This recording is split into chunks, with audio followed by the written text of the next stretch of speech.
In today's business world, companies are constantly looking for ways to innovate and develop new products and services that will appeal to customers and help them stay ahead of competition. However, creating a new product or service can be risky and expensive undertaking. According to Harvard Business School, up to 95% of new products fail to succeed in the market. One example of a famous innovation failure is the Google Glass, a wearable smart device developed by Google in 2012.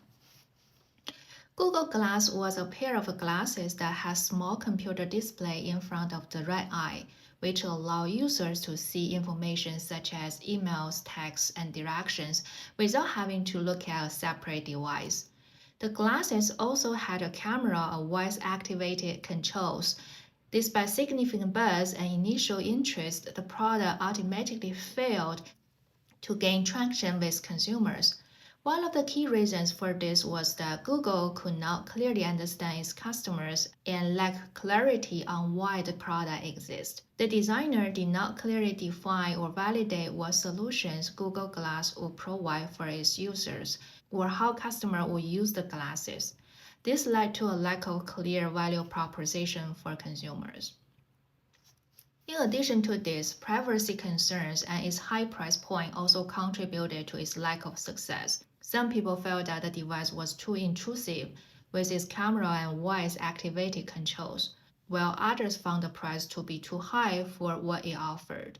The Google Glass project was discontinued in 2015, with Google shifting its focus to enterprise applications rather than consumer markets. Another famous innovation failure example is the Microsoft Zune. The Zune was a digital media player developed by Microsoft in 2006 as a direct competitor to Apple's iPod. Despite significant investment and a strong marketing campaign, the Zune failed to gain traction with consumers and was ultimately discontinued in 2011. One of the key reasons for Zune's lack of success was Microsoft did not understand its target market and failed to differentiate the product from the iPod. The Zune lacked a user-friendly interface and seamless integration with iTunes that made the iPod such a success. In addition, the Zune's launch was delayed and the device was initially only available in the US, limiting its potential reach. Microsoft also faced intense competition from Apple, which had a significant head start in the digital media player market. Apple's strong brand reputation and loyal customer base made it difficult for Microsoft to gain a foothold in the market. These failure examples highlight the importance of understanding customer needs and differentiate your product from competitors when developing new products or services. To mitigate the risk associated with developing new products or services, companies can use conjoint analysis, a powerful marketing research technique. By using conjoint analysis, companies can simulate consumer preferences and make informed decisions about which product attributes to include in their offering, ensuring that they meet customer needs and stand out from the competition. If Google had conducted conjoint analysis, they would have identified that privacy was a key concern for customers, and they would have developed a product that addressed those concerns. They could have also identified the price point that customers are willing to pay for such a product and develop a pricing strategy that make the product more accessible to a broader range of customers. Additionally, they could have used conjoint analysis to determine which features and functionalities were most important to customers and develop a product that provided a better user experience.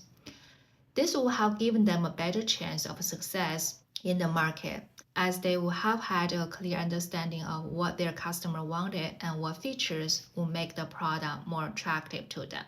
So Google will have avoided some of the pitfalls that led to its failure in the market. One successful story of using conjoint analysis to develop a new product is the case of Domino's Pizza.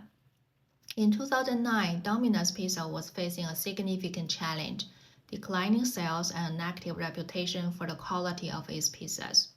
To address these issues, the company decided to completely overhaul its pizza recipe, using customer feedback and market research to create a new and improved product.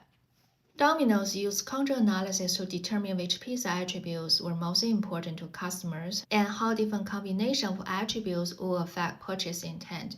Based on this research, the company developed a new pizza recipe that included changes such as new crust, sauce, and cheese blend.